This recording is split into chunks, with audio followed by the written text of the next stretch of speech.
오늘이 어버이 주일입니다.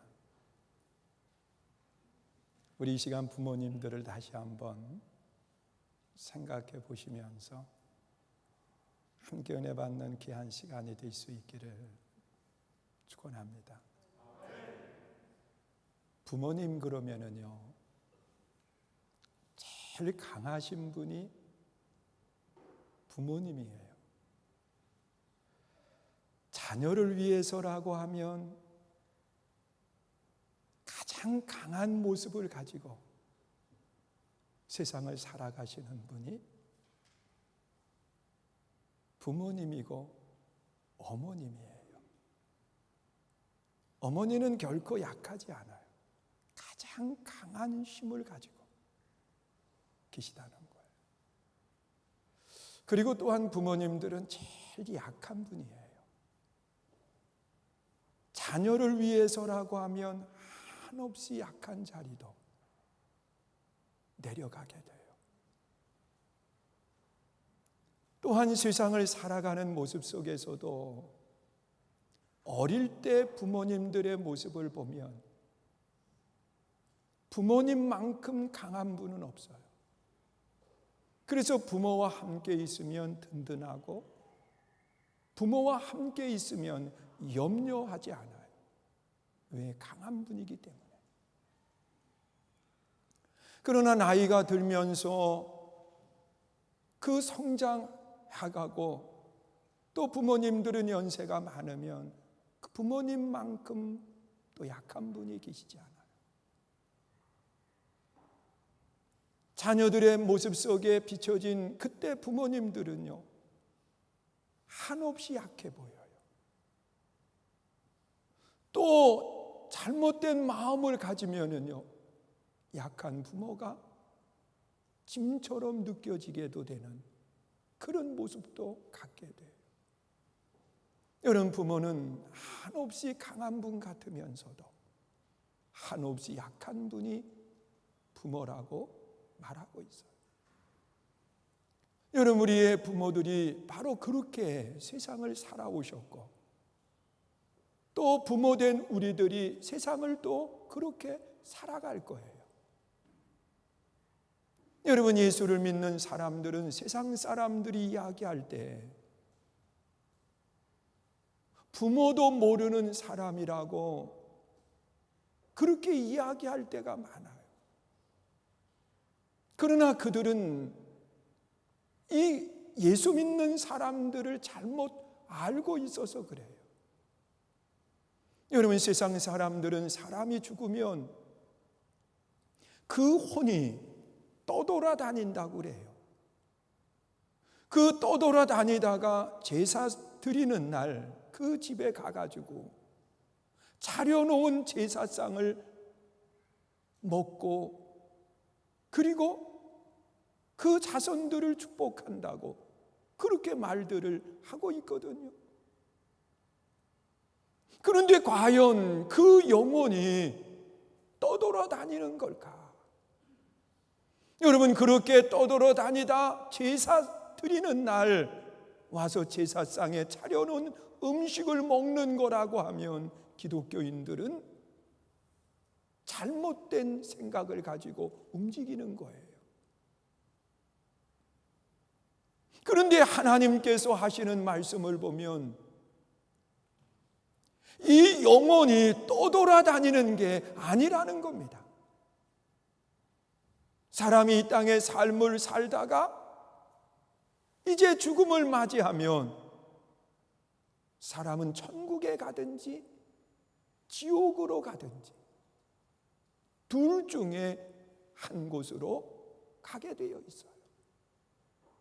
그래서 하나님께서 하시는 말씀은 효도라고 하는 것은 세상을 떠난 다음에 하는 것이 아니라 살아 계실 때 하는 것이 효도라고 말씀을 해요. 그래서 하나님께서 그 성도들 또한 세상이 지켜야 될 10가지의 법을 주셨는데 우리는 이 법을 십계명이라고 말하고 있습니다. 그 십계명을 크게 둘로 구분을 하는데 하나는 하나님과 나와의 관계 속에 지켜져야 되는 법을 이야기하고 있어요. 하나님과 나와의 관계 속에 지켜지는 법을 4가지로 이야기하는데 그 첫 번째가 뭐냐? 유일신 신앙이에요. 나 외에 다른 신을 두지 말라는 거예요. 하나님은 하나님과 우리와의 관계 속에 가장 먼저 지켜져야 될 법을 말하고 있어요. 그러나 사람과 사람과의 관계 속에 지켜져야 되는 법을 5번서부터 10번까지 이야기를 하고 있습니다. 5계명서부터 10계명은 사람과 사람과의 관계 속에 지켜지는 법이에요. 그런데 그 사람과의 관계 속에 지켜져야 되는 첫 번째 법은 뭐냐? 효도에 대한 부분을 이야기하고 있어요. 5번째 계명이 내 부모를 공경하라, 그렇게 말씀을 해요. 여러분, 부모 공경은요 6번째 계명인 살인하지 말라보다도 우선 두고 있다는 사실이에요. 그리고 놀라운 것은 5계명서부터 사람과의 관계 속에 10계명까지 하나님이 지켜야 될 법을 말씀하시면서 세상 편으로 이야기하면 옵션을 걸어놓은 법은 5번째 법밖에 없다는 거예요. 내 부모를 공경하라.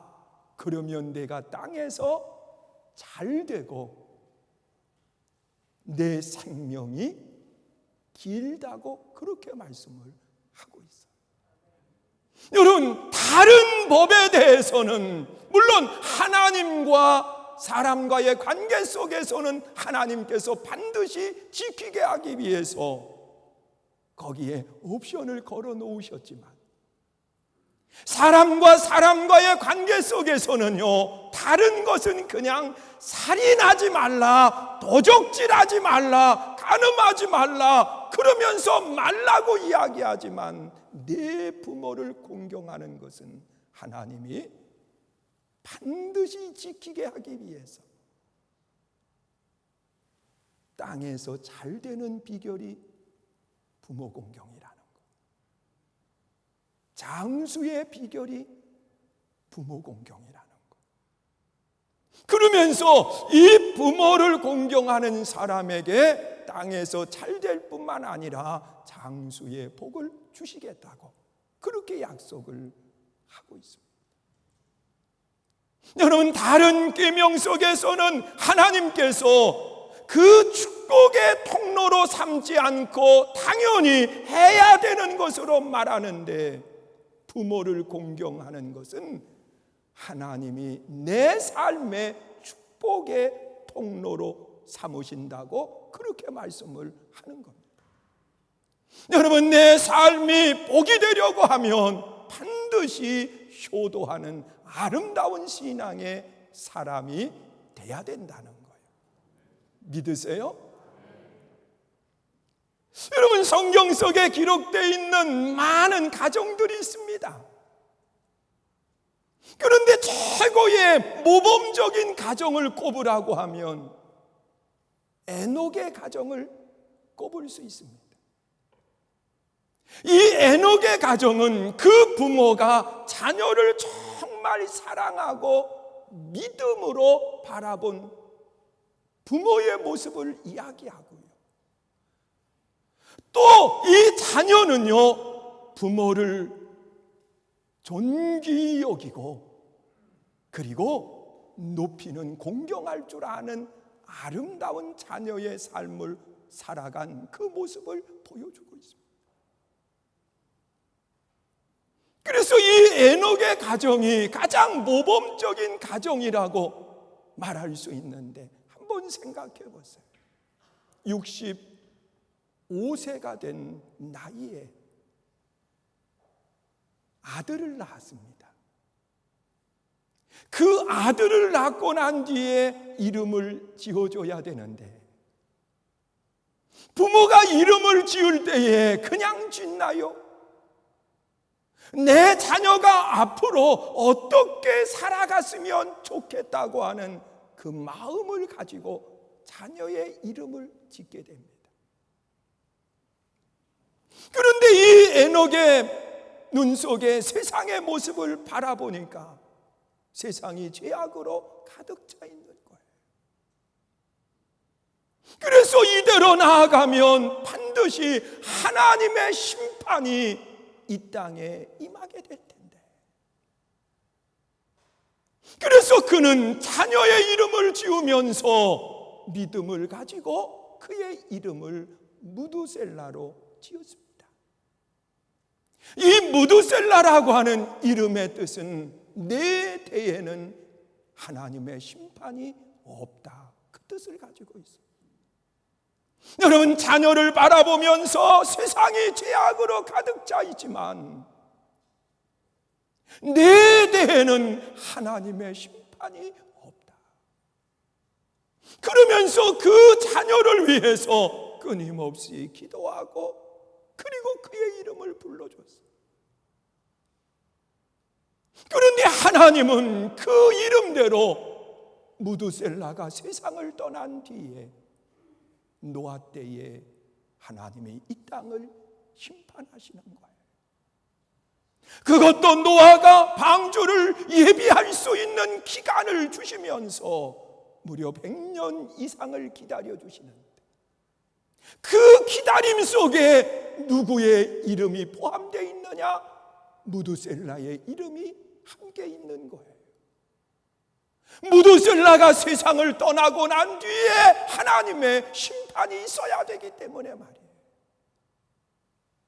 그래서 이 무두셀라가 세상을 떠난 뒤에 하나님이 그 땅을 심판하시는 모습을 찾아보게 돼요. 아버지의 믿음의 기도와 믿음의 고백이 자녀에게 있었던 거예요. 또한 자녀된 이 무두셀라는 아버지를 참 존경하고 그리고 부모를 높이는 아름다운 삶을 살아갔습니다. 여러분, 성경에 나타나 있는 말씀을 보면 이 창세기 5장 21절로 24절의 말씀은요, 에녹이 자기 삶을 이야기한 것이 아니에요. 여러분, 생각해 보세요. 나는 65세에 무두셀라 아들을 낳았고, 나는 하나님과 300년 동안 동행을 했고, 나는 이 땅에 죽음을 맞지 않고 하나님이 데려가셨다, 그렇게 자기가 자기에게 이야기할 수 있는 사람이 누가 있겠어요? 없어요. 이 말씀은 자녀된 무두셀라가 그 아버지를 보면서 이야기하는 겁니다. 내 아버지는 나를 65세에 낳았고, 내 아버지는 하나님과 300년 동안을 동행하시는 삶을 살았습니다. 그리고 내 아버지는 세상을 떠날 때에 죽음을 맞이하지 않고 하나님이 그를 데려가셨습니다. 여러분, 성경에 기록되어 있는 많은 자녀 가운데 아버지를 이렇게 높이고 부르는 자녀는 아무도 없습니다. 여러분, 이런 무두셀라에게 하나님은 땅에서 잘 되게 하실 뿐만 아니라 성경의 인물 가운데 최고의 장수의 복을 받는 삶이 됐습니다. 그는 969세에 하나님의 부름을 받는 아름다운 모습. 여러분, 부모를 섬길 줄 아는 사람은요, 삶의 복이 될 뿐만 아니라 하나님의 축복의 통로가 되는 아름다운 역사가 일어나는 거예요. 그래서 내 삶이 정말 하나님 앞에 복 있는 삶이 되기를 원하신다고 하면, 여러분, 세상의 삶에 부지런히 움직이는 것보다 더 우선해야 될 것은 뭐냐? 부모를 공경하는 아름다운 삶을 살아가는 겁니다. 이것이 내 삶의 축복의 통로가 된다는 거예요. 여러분, 오늘 우리가 신앙생활을 하면서 하나님 앞에 아름다운 모습을 가지고 생활하는 것 중요하지요. 그러나 사람과의 관계 속에 부모 공경이 없다고 하면 다른 것으로 아무리 잘해도 다 무너질 수밖에 없는 거예요. 여러분, 생각해 보세요. 첫 번 놓아야 될 것을 잘못 놓으면 다 무너지는 거예요. 하나님과의 관계 속에서도 유일신 신앙이 무너지면 안식일을 지키고 뭘 한다 할지라도 다 무너져 버리게 되는 거예요. 사람과의 관계도 마찬가지예요. 나는 도적질도 안 했고 살인도 하지 않았고 다른 사람을 범하지도 않았어. 그러나 부모를 공경하지 않으면 그 모든 것들이 무너지는 그런 결과를 갖게 된다는 겁니다. 오늘 여러분들이 사랑하는 마음을 가지고 부모를 공경할 줄 아는 믿음의 아름다운 삶이 될 수 있기를 주의 이름으로 축원합니다. 여러분, 부모를 공경한다고 하는 것은 좋은 것을 가지고 부모를 대접하는 것, 그것만이 부모를 공경하는 게 아니에요. 부모 공경은 처음부터 끝까지 존경하는 마음을 변하지 않는 것이 부모 공경이에요. 내 부모를 존중해 드릴 수 있는 것, 무드셀라처럼 내 부모를 최고로 높여 드릴 수 있는 것, 이것이 효도하는 아름다운 삶의 모습입니다.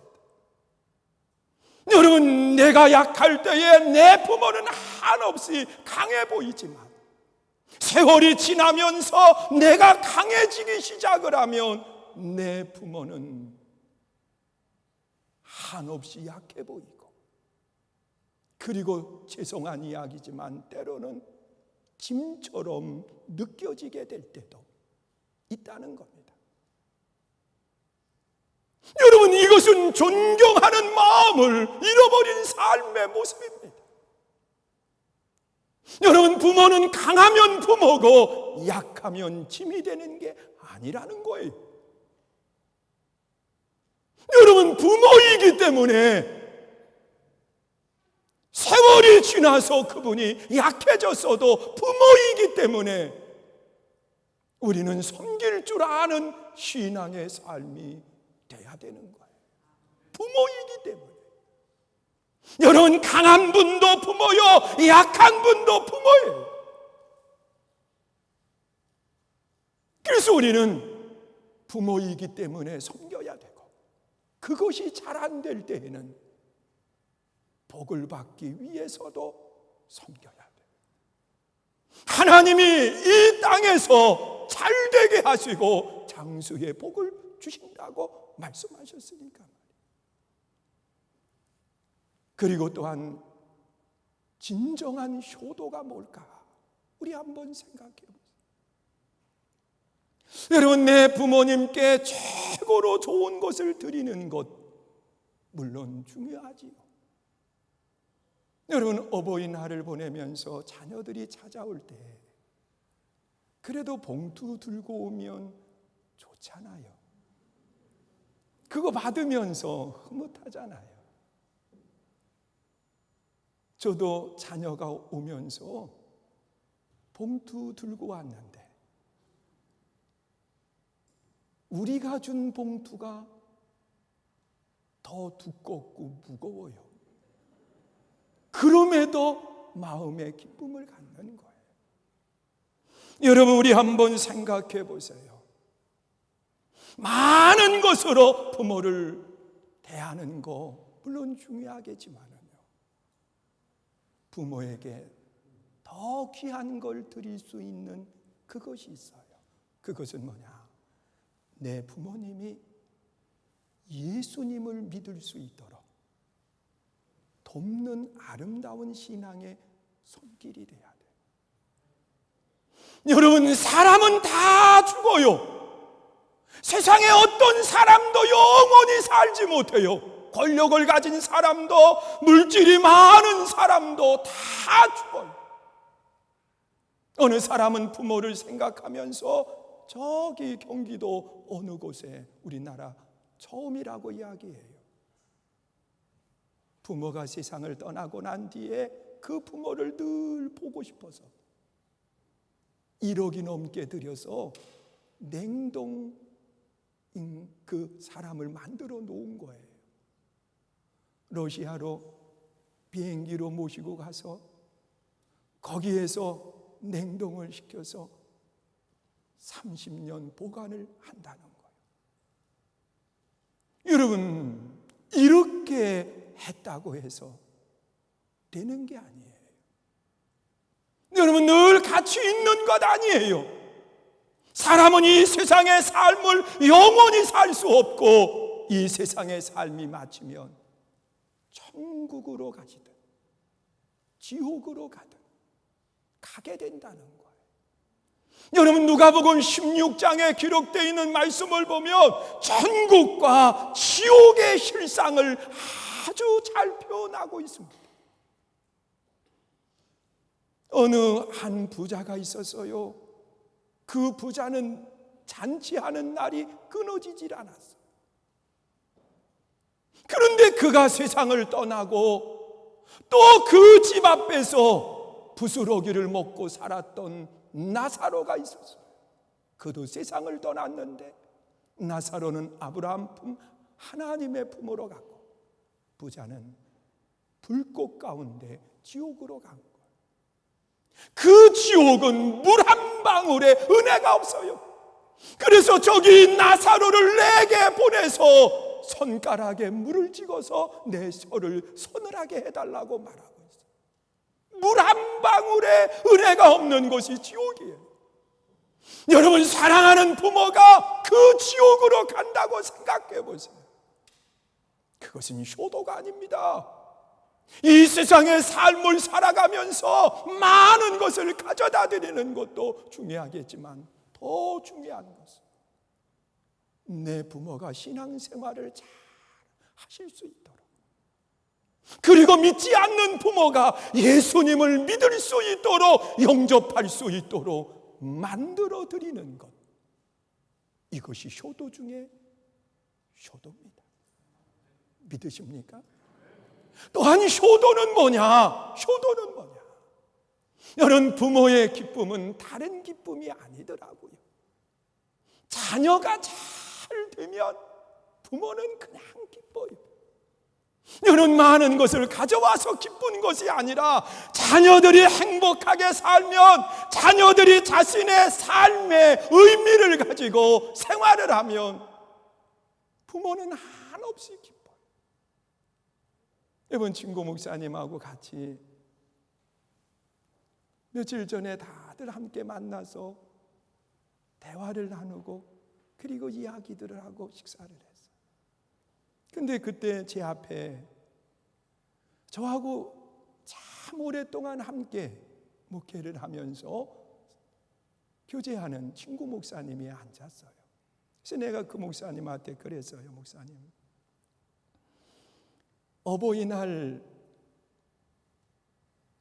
그 자녀들한테 인사를 받으면서 그렇게 기뻐하고 좋아하는, 그걸 사진으로 찍어서 올렸는데 뭐가 그렇게 기뻐요? 큰딸은 사모 아닙니까? 개척교회 사모. 여러분, 개척교회 사모가 뭘 가져올 수 있겠어요? 여러분, 둘째 딸은 사위가 목사인데 강원도 산골에 가서 있는데 뭘 가지고 왔겠어요? 막내는 아들인데 전도사로, 필리핀 선교사로 나갔다가 코로나19 때문에 한국에 들어왔는데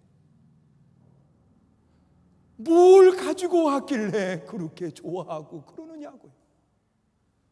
여러분, 세상적인 표현으로 보면 가져온 것이 아니라 그들의 삶 속에 기쁘게 생활하는 모습, 삶의 행복을 위해서 나아가는 그 모습이, 그냥 부모는 기쁜 거예요. 내 자녀가 행복하면, 내 자녀가 기쁘면 부모는 그냥 기뻐요. 많이 가져와서가 아니에요. 나를 높여줘서가 아니에요. 그냥 자녀가 잘 되면 기뻐요. 그런데 자녀가 제일 잘 되는 게 뭘까? 자녀가 제일 잘 되는 것은요, 믿음을 가지고 내 자녀가 천국에 가는 거예요. 여러분, 내 부모에게 효도하는 자녀는 다른 자녀 아니더라고요. 내가 예수 잘 믿고 천국에 가는 아름다운 모습을 갖는 거예요. 사랑하는 성도 여러분, 효도는 축복의 통로예요. 내가 땅에서 잘 되고 장수의 복을 받기 원한다고 하면 효도할 줄 알아야 돼요. 여러분, 최고의 효도는 부모님이 예수님을 영접하고 예수님을 믿게 해드리는 게 최고의 효도예요. 왜? 그분이 천국에 가시기 때문에. 여러분, 최고의 효도는 뭐냐? 내가 예수님을 잘 믿고 하나님의 거룩한 백성으로 이 땅에 사명을 감당하다가 하나님께 가는 거예요. 여러분, 아브라함이 왜 복의 근원, 그리고 모든 사람들이 나도 저처럼 돼야 되겠다고 하는 생각을 갖습니까? 아브라함은 믿음의 조상이기 때문에 그래요. 여러분, 믿음의 조상이라고 하는 것은 이 아브라함이 기준이 아니라 이삭이 기준이 되어서 아버지를 이야기하는 거예요. 아버지가 기준이었다고 하면 후손이라고 하는 단어를 써야 돼요. 아브라함의 후손 이삭. 그런데 아브라함을 부를 때에는 믿음의 조상 아브라함이라고 말하고 있어요. 바로 그 자녀가 믿음으로 바로 서 있는 그 모습을 이야기해요. 사랑하는 성도 여러분, 부모에게 효도하는 아름다운 성도 되시기를 축원합니다. 이 시간에 어느 자녀가 그 어머니에게 편지를 쓰고 어머니가 다시 자녀에게 편지를 쓴 내용을 우리가 영상으로 보면서 오늘 설교를 마치려고 그래요. 우리 한번 보시지요.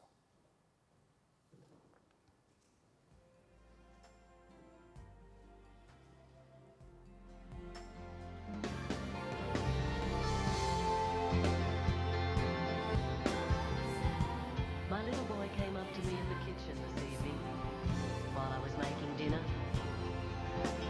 and he handed me a piece of paper he'd been writing on. And after wiping my hands on my apron, I read it. And this is what it said. For mowing the lawn, $5. For making my own bed this week, $1. For going to the store, 50 cents. Playing with little brother while you went to the store, 25 cents. For taking out the rubbish, $1. Getting a good report card, $5. And for raking the yard, $2. Total owed, $14.75. Well, I looked at him standing there expectantly, and 1,000 memories flashed through my mind. And so I picked up the pen, and turning the paper over, this is what I wrote. For the 9 months I carried you, growing inside me, no charge. For the nights I've sat up with you, doctored you, prayed for you, no charge. For the time and the tears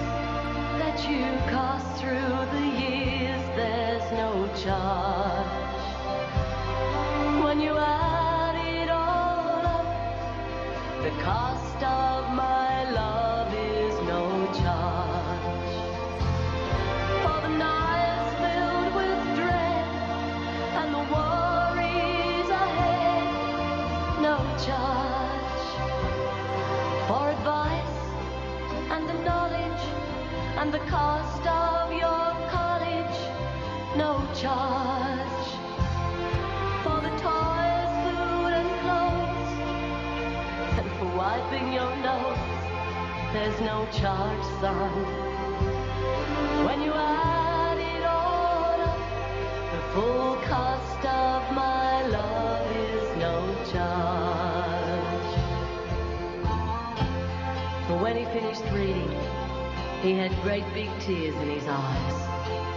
And he looked up at me and said, Mum, I really do love you. And then he took the pen and in great big letters he wrote, paid in full. When you add it all up, the cost of real love is no charge. 이 시간 우리 함께 기도하기 원합니다. 무엇으로 우리가 다 할 수 있겠어요? 존경하고 사랑하는 마음, 함께 믿음을 갖고 나아가며 천국에서 만나는 아름다운 모습을 갖게 해달라고 우리 함께 기도합니다. 할렐루야. 오늘도